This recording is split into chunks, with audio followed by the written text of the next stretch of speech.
I'll never forget the sound of the champagne hitting my cheek, a sharp fizz, then the cold wetness trailing down my neck like a verdict. The chandelier scattered light into 100 tiny accusations. They laughed as if nothing had happened to the woman standing in the center of their world and yet outside it. Glass tinkled. A photographer shouted instructions I couldn't hear over the roar in my ears.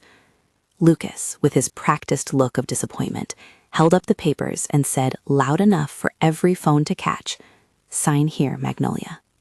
My hand trembled. The pen felt like a verdict only I could make real. They had chosen Christmas of all nights because spectacle is a language the powerful speak fluently.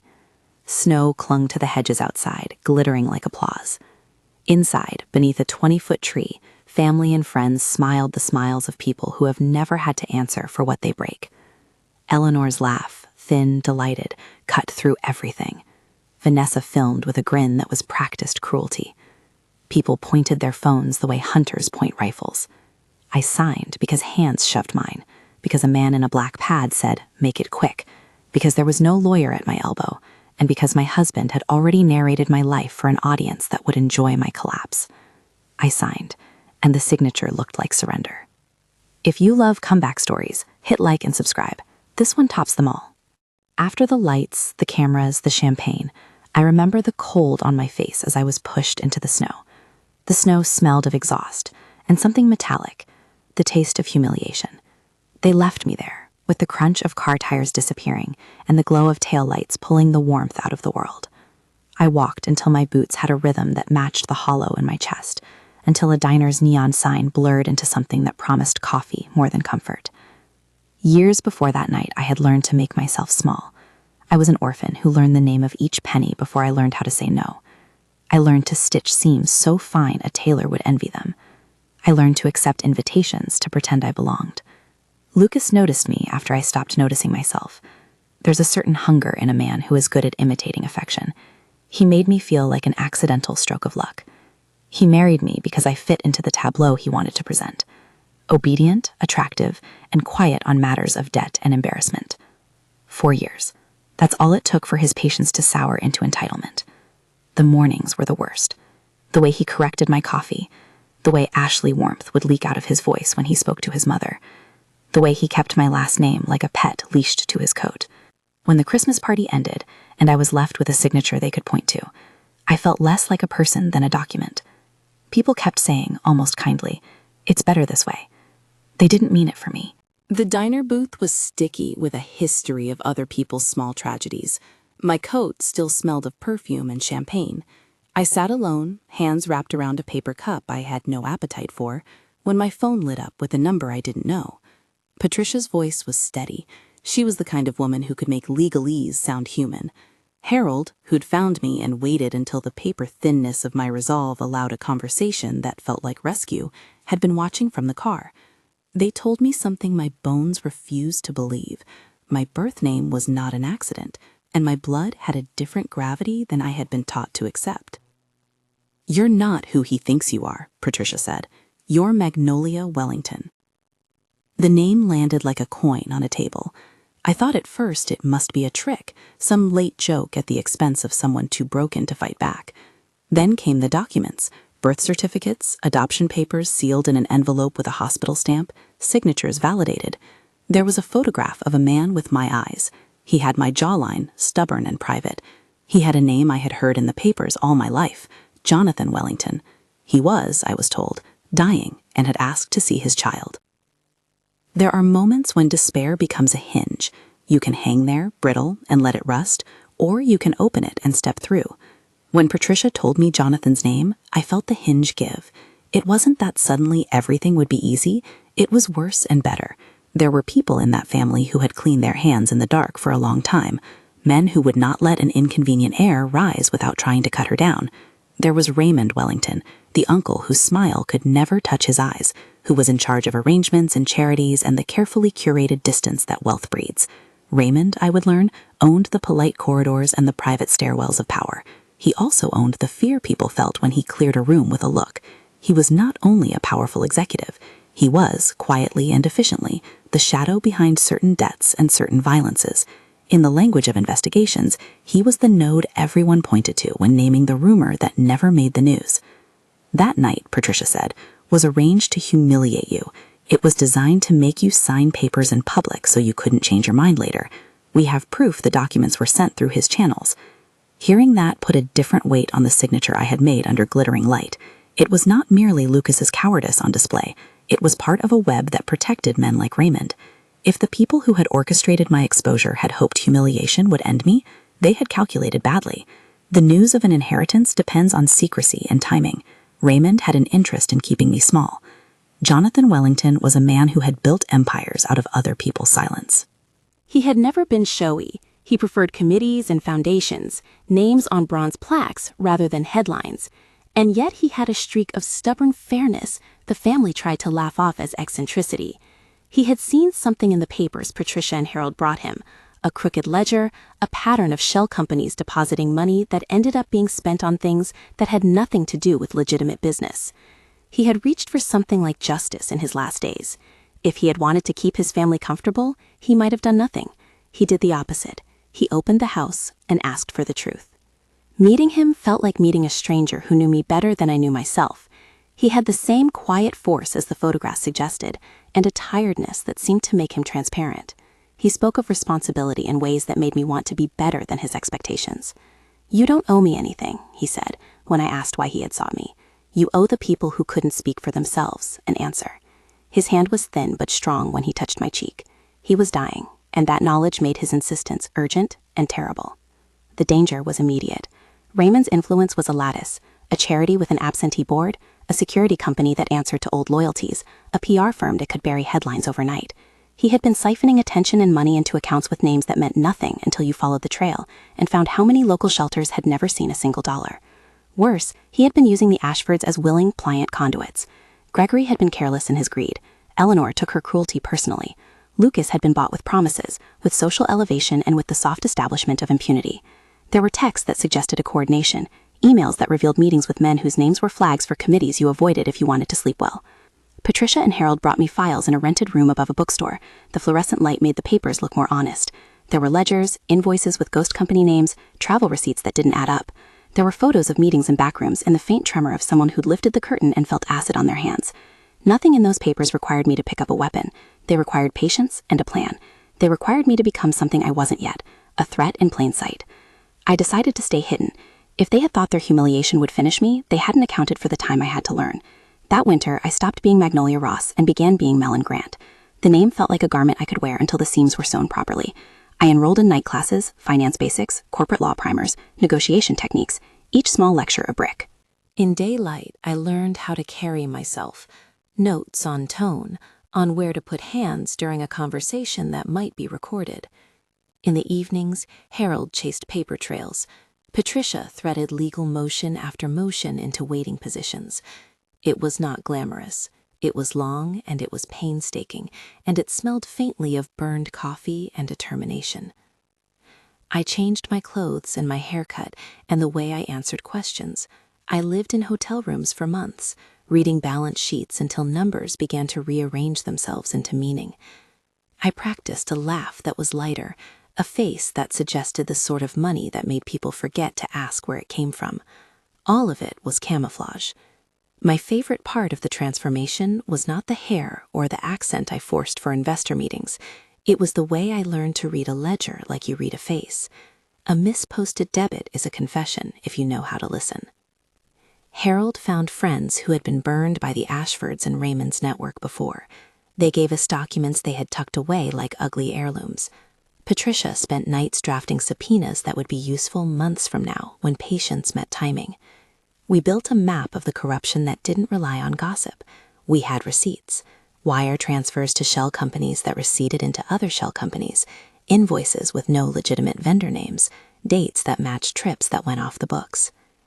The more we found, the more I understood how power bought a kind of plausible denial. Men used procedures as a smokescreen and called it governance. There were moral decisions to make. I could have demanded immediate dramatic exposure. I could have walked in like a scorned ghost and shouted every crime into the world. But that would have been spectacle, and spectacle is what they used against me. Instead, I learned to be slow and cruel in the way a clock is cruel. I learned to file things with authorities who would not be moved by gossip. I met with an organized crime task force quietly, men and women who smelled of cigarettes and righteousness. They told me their role would require patient accumulation of evidence, that arrests would happen when the net was tight and unbreakable. Months passed like a different season. I sat at tables with men who had relevant degrees and women who had once been municipal clerks and now were key witnesses. I sat quietly and asked the right questions. I was careful to be in the right places: charity galas, investment receptions, a donor evening for a foundation that had suddenly become interesting after I gave $5 million as Malene Grant. I played the part of a European investor with taste and cash. Even that was a rehearsal of a different courage. Every laugh I faked, every knowing nod I practiced, was ammunition.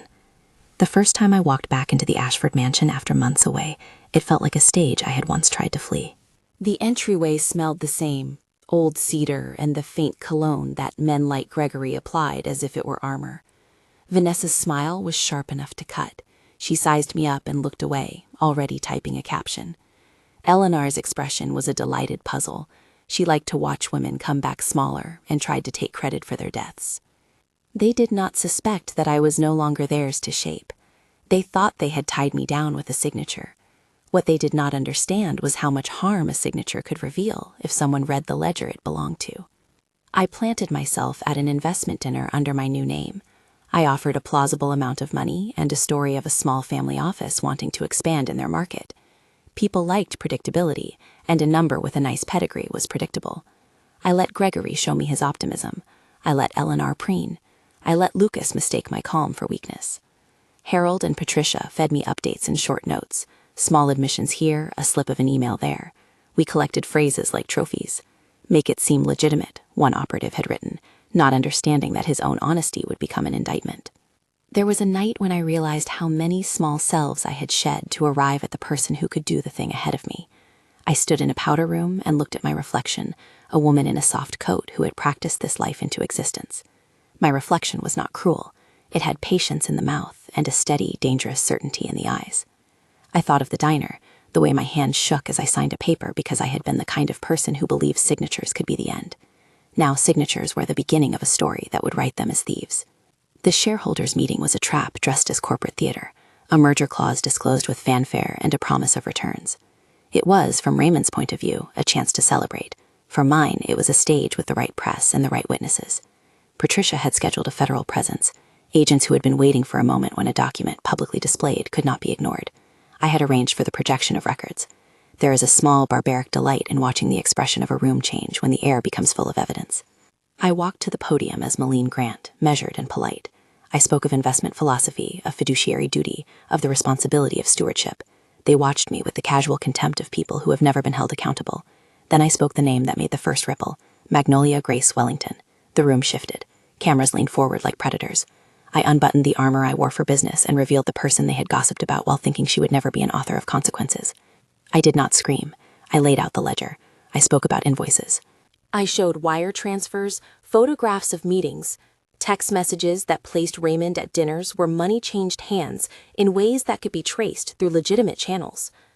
I projected emails where Gregory had asked for approval of a donation without giving a vendor name. I read out a thread where an operative had written instructions to stage a public humiliation, confident it would terminate me as a legal actor. I read it calmly, and the calm was a different kind of violence. It forced them to hear themselves. They tried to scoff. Lucas looked like a man who had been handed a script and lost his place. Eleanor's laugh was brittle, shrinking as the cameras captured every bite of it. Raymond was immovable. He smiled, the way you smile when you are used to having your smile protect you. The room filled with people who had been paid to come, and people who had come to see a show. Some faces were embarrassed, others were furious. Then there were the doors opening, quiet at first, then with the authority that makes sound like thunder. Federal agents entered with a presence that did not need to shout. They carried subpoenas like promises. An organized crime task force moved in behind them with the kind of coordination that belongs in novels, but in truth belongs to long months of patient work. Arrests are not dramatic in themselves. The drama is in the moment ordinary furniture is replaced by booklets of dirt everyone had tried to keep under the rug. Raymond's men were led away. Gregory and Eleanor were cuffed with expressions that had never imagined the handcuffs would feel real. Lucas found himself with a face in public that could not be refolded into the man he had pretended to be. We had not used violence. We had used documents, witness testimonies, and the moral force of exposure.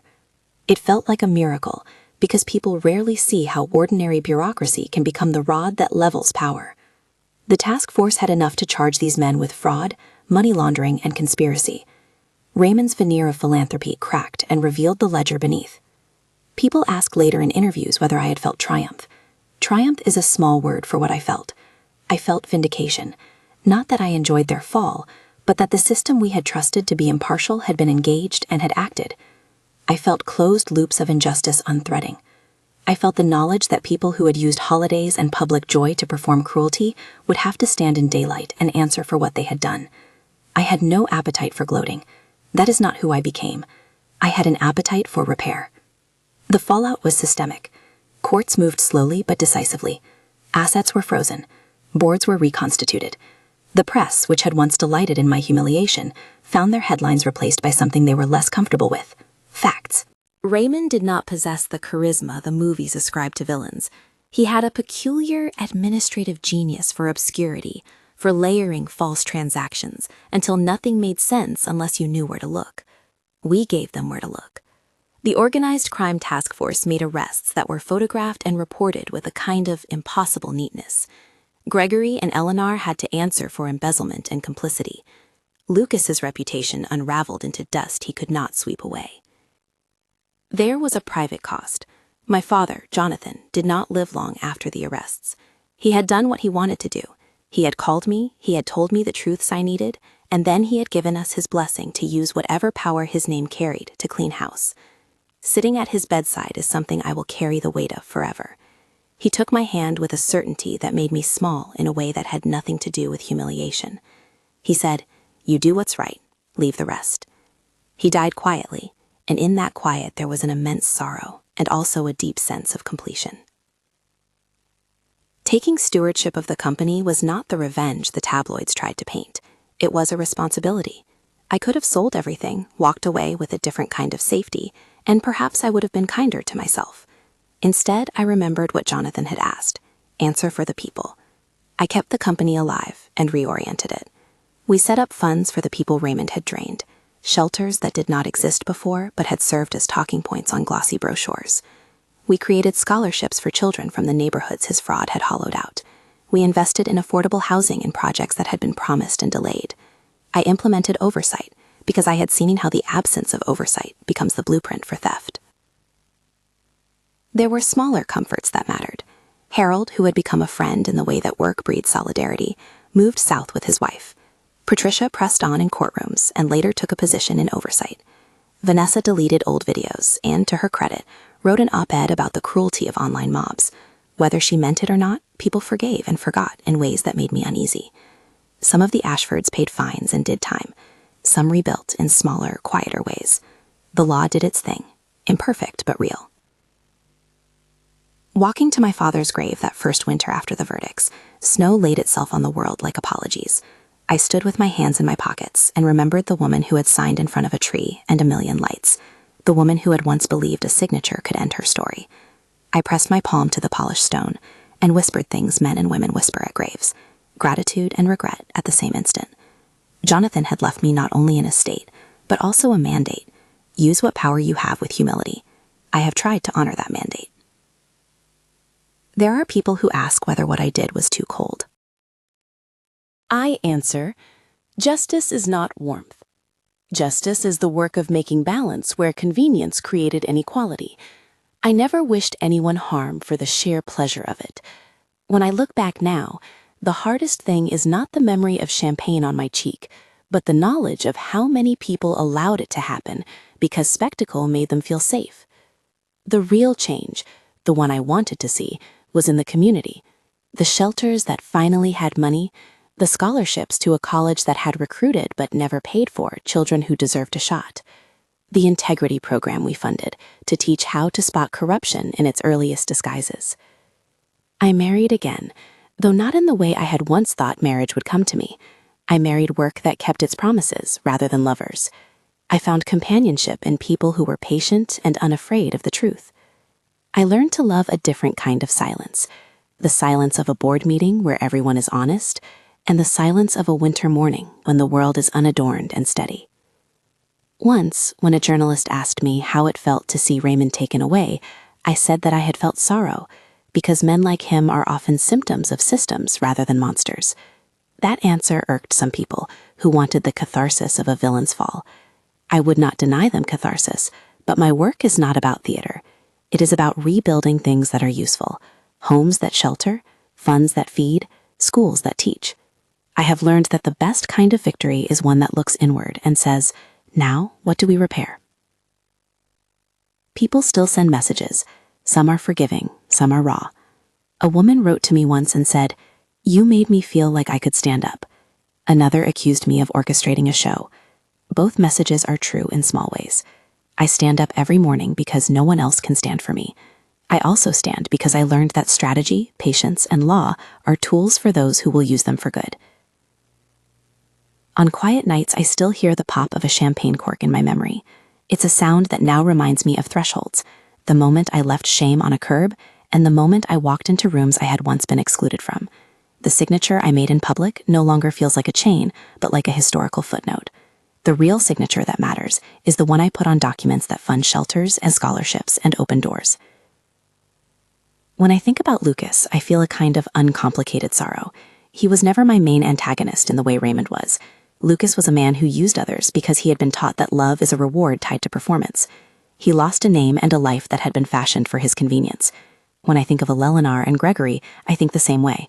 They are people who chose cruelty because it kept their houses tidy. The law caught up with them, and that is a mercy I do not begrudge. Mercy and accountability are not mutually exclusive. They exist on the same axis for those willing to accept both. Years later, I return to the grave sometimes with a thermos and sit for a while in the quiet. Snow will fall in the same bright, accusatory way, and I will let it land until my scarf is flecked white. I whisper things that are almost prayers. Thank you, forgive me, teach me to do better. Then I go back to work. People like tidy endings. I won't give them a vengeance fantasy or a simple closure. Life is messy. Institutions are messier. What I did could never promise perfection. Instead, it promised something more durable, acknowledgement, restitution where possible, and the slow, grinding work of making sure the same note of corruption could not quietly hide under the dignity of a name again. If you ask whether I regret the nights of study, the lies I told to create an opening, the person I had to become to stand in the places they had reserved for men, I would say no. I would say I regret the thing that made me necessary, systems that allow secrecy. I would say I found my power not by breaking people, but by compelling institutions to do their work. At the site where all that had happened years ago, the mansion stands quieter now. The tree still casts its long shadow every December, but it no longer hides the ledger stains. Children play on sidewalks where once cars pulled in and out like predators. There is a small plaque on a building we refurbished that reads simply, "For those who were told their names didn't matter."